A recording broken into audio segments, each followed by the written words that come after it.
So, I want to welcome you to the introductory episode of the manhunt for F Darren Berg. And I'm the mind hunter, Daniel Frederick Quick. And before we get started, I'm going to tell you a little bit about myself. I actually prepared a photo for this. We have enemies in our midst that readily doctor up our video. But look at that guy. That's the guy that brought down F Darren Berg, the greatest con man of all time.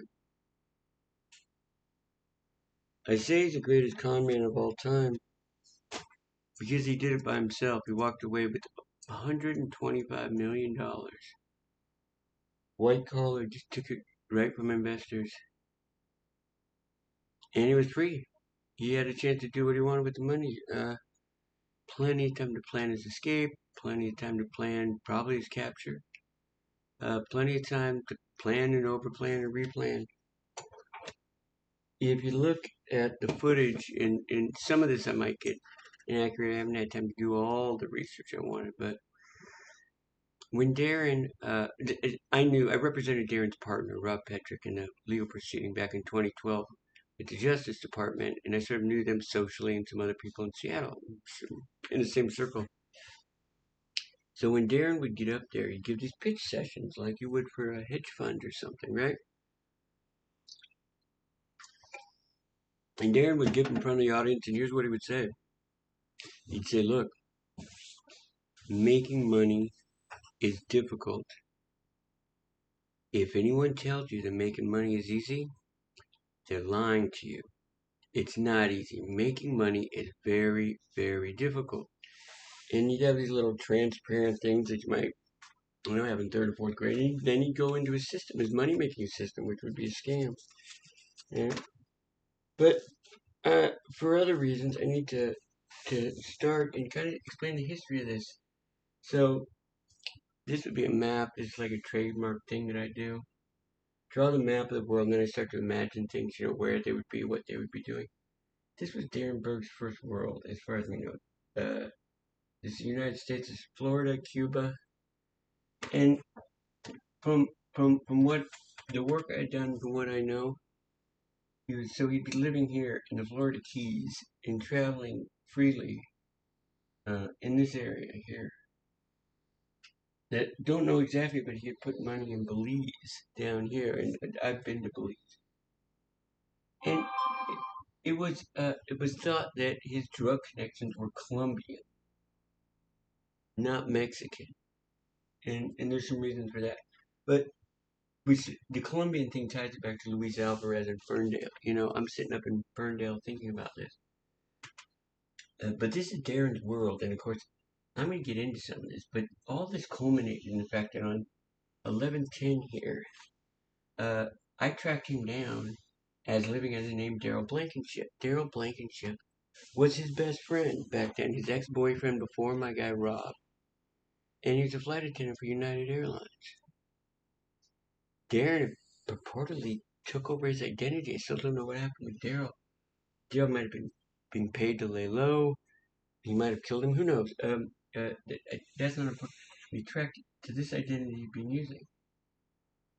Then tracked him to another identity here.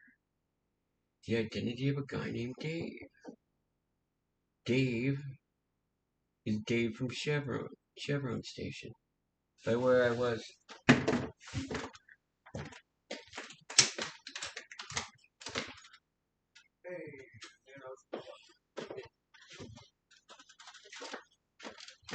So, there was a guy from Chevron, and there would be a guy that I knew. And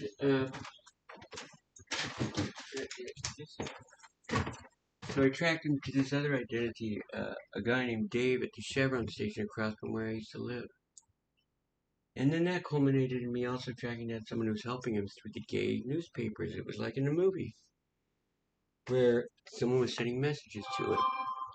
I have to document all this because certain members of local law enforcement shouldn't be wanting to take credit for it. And this would be slide number 1.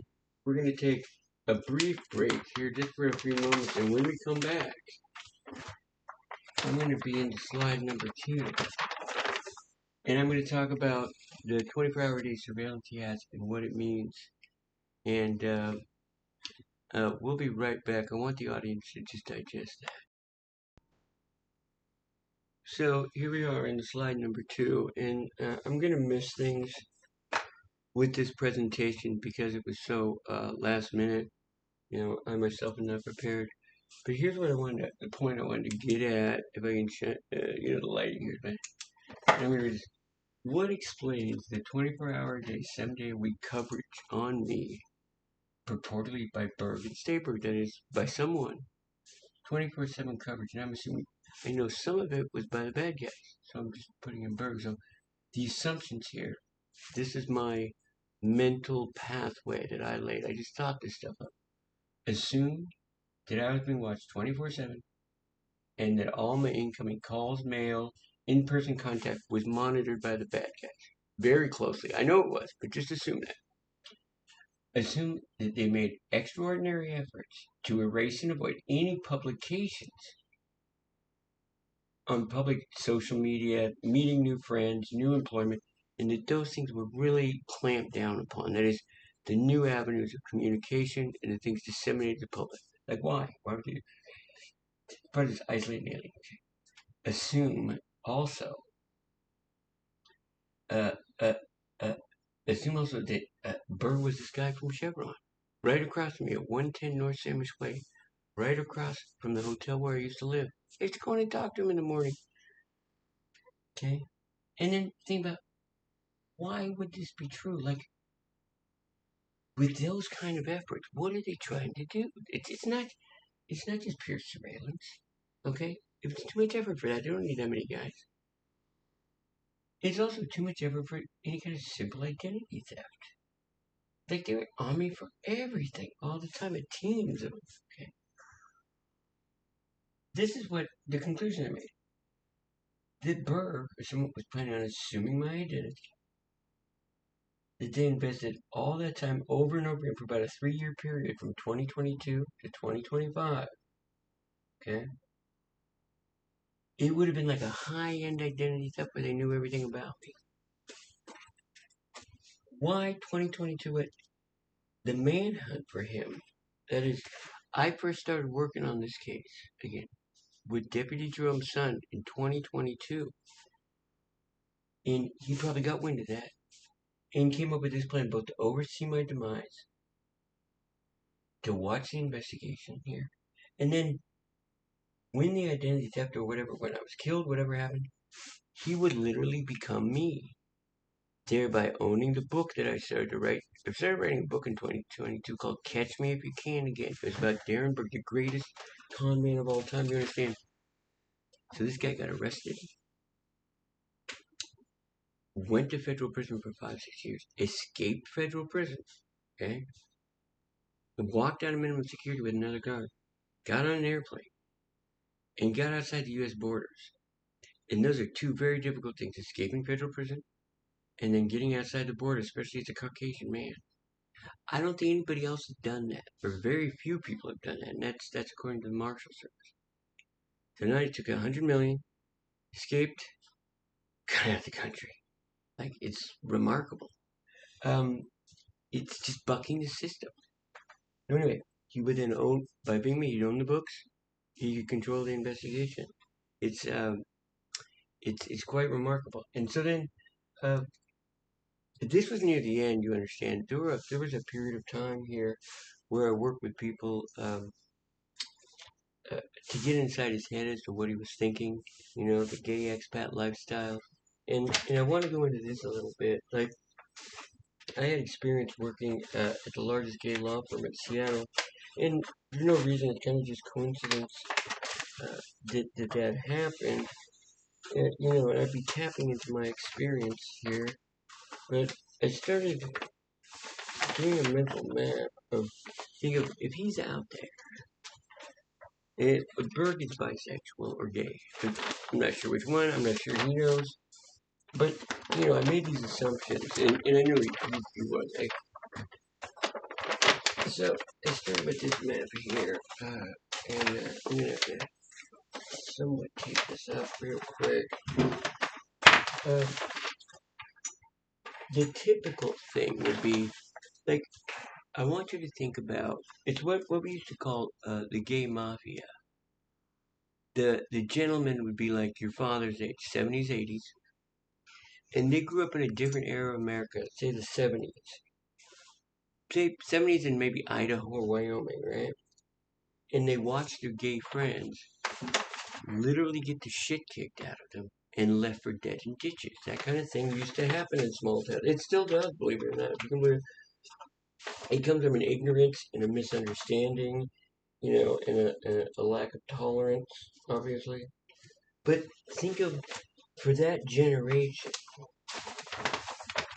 it left quite an impression. It would be like a survivor kind of thing, maybe in Vietnam. But what it did is uh, because there to be it's like a I don't want to say it's like almost like a hierarchy and among gay men. And let me go into this in a minute here. Uh, but that's think of start with that is that generation, okay? So, but think about this generation. I started to develop a profile of what the gentleman who might be think of this would be in the typical case of who might be hiding Berg, who might be protecting him, if such a person existed. Okay, and the profile is kind of the same. It's like a behavioral profile, right? It could be the same. You could be protecting him, whether it was a simple arrest warrant, or whether it was the subject of domestic violence. Okay, but I saw this as the profile, right? It's that gay mafia generation, um, and they now be 70 plus, and they do always say they lie to protect people. They hide men they think are oppressed. Um, Maybe Berg dated or hooked up with the guy once or twice on vacation. That there would be some remote connection there. Maybe I speculated kind of like a Seattle lawyer type, like kind of a hardcore businessman type.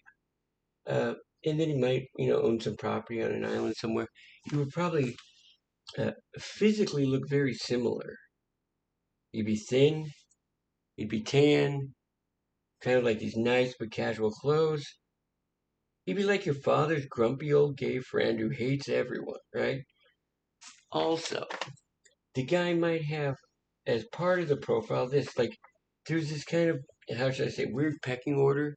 When you talk about and it's just the gay culture or subculture, and I don't mean to be derogatory there at all. Some of my best friends are gay, um, but think of like he might be the guy who'd be the boss of the bosses, at least in their subculture. There's for example, there's something known as a platinum gay man, and that's a gay man who's, never engaged in a relationship with a woman, never touched a woman in a sort of sexually explicit way. And it's kind of a pecking order, and really what it comes down to is kind of like, how soon did you come out? Come out of the closet? Were you bold and brave and you came out early and that's considered courageous? Or were you, if you were someone who didn't come out until they're 30, that's, considered, different. That is, you didn't, you weren't sort of self-actualized early on. And it's not my judgment, but kind of within that close stuff, I speculate he'd be one of these guys who'd be like a platinum guy, the boss of the bosses, um, Berg would have had, kind of gone up a pecking order to get to them, and he'd be protecting him. And so as this is something funny. I'm always complaining. I was always complaining about my cell phones not working and that sort of thing. And so I did this map one night about how the CIA divvies it up. And I'm not sure this is totally accurate. It's fairly accurate. It may not be mine. I think there's another directorate now, um, but the CIA has it divided up here by field operations, research, technology, which is research and development, and then operations. And operations is in charge of security for the computers and the phones and the embassies. That is, the guys that are doing the field work do not also have to be in charge of securing your own cell phone. And I thought, oh my God, how nice would that be? To actually have someone backing you up, in doing some kind of the operations work. How nice would that be? Holy cow. But, dream came true. And so, anyway, so as my search went on, I found this, there was there's a periodical in Bellingham called the Betty Pages. This was right after November 11th. I was gonna, and I thought, it's from other experience. Think if you're gonna communicate with someone, remote communication. There's only really a couple ways to do it, and mass publication is like the best way.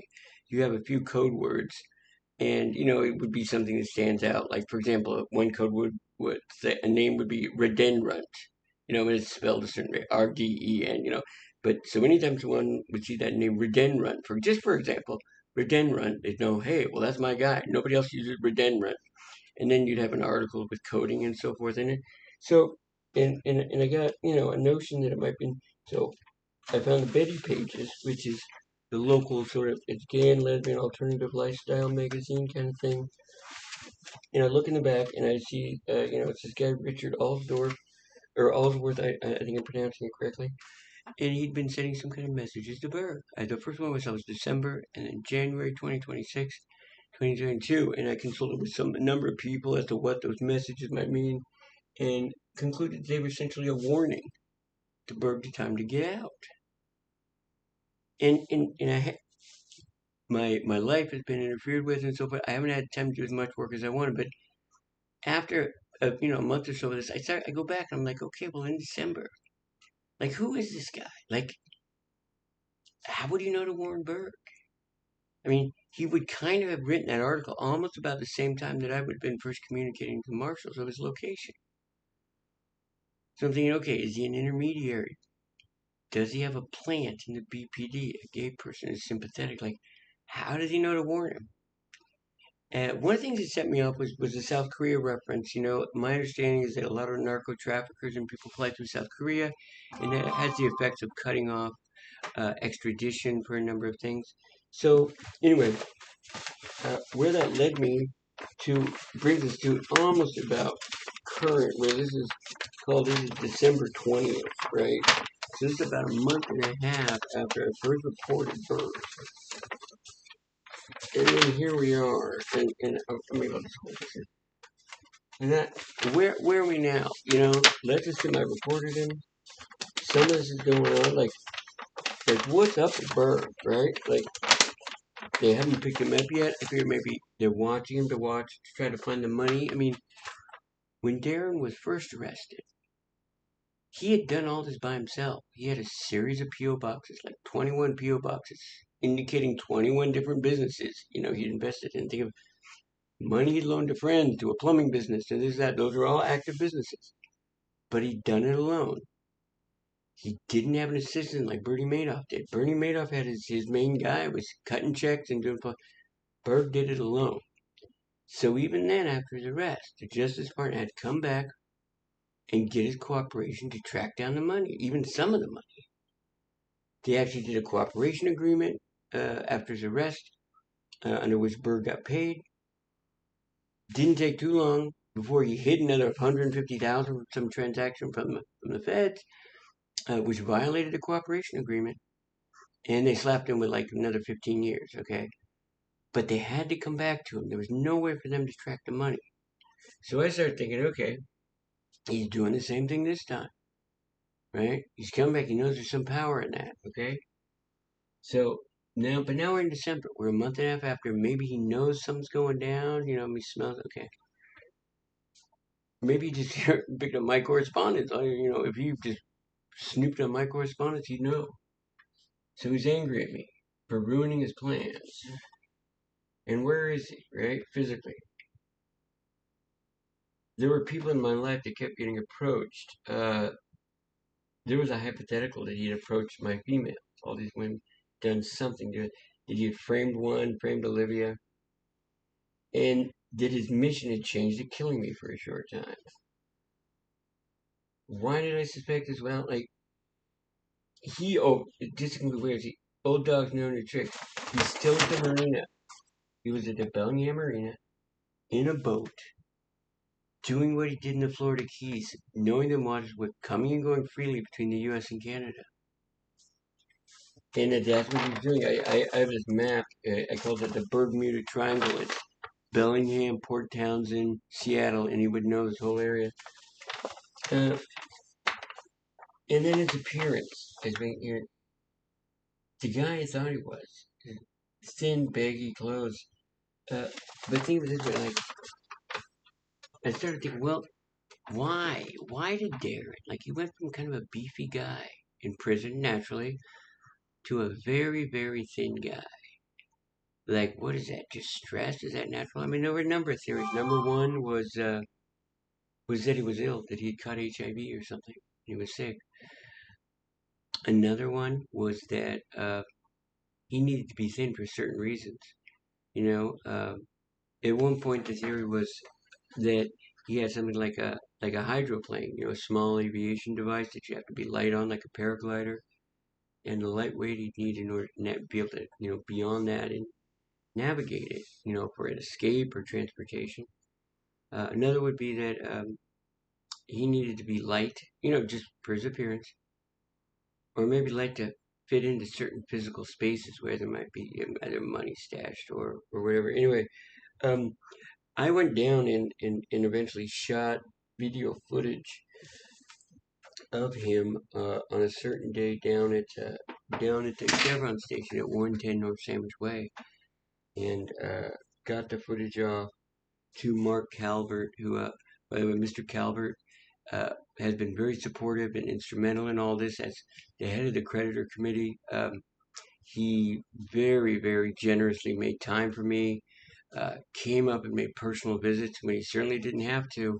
He's a busy man with a lot of demands on his time for big companies and things, but he knew that this project was important. Felt that he had to continue to represent the creditors well, and he took time to come up and visit with me and take my phone calls and strategize. And uh, I can't say enough good things about Mr. Calvert and how I, probably couldn't have done this without him. So I want to thank you, Mark. Thanks for calling me your buddy. And uh,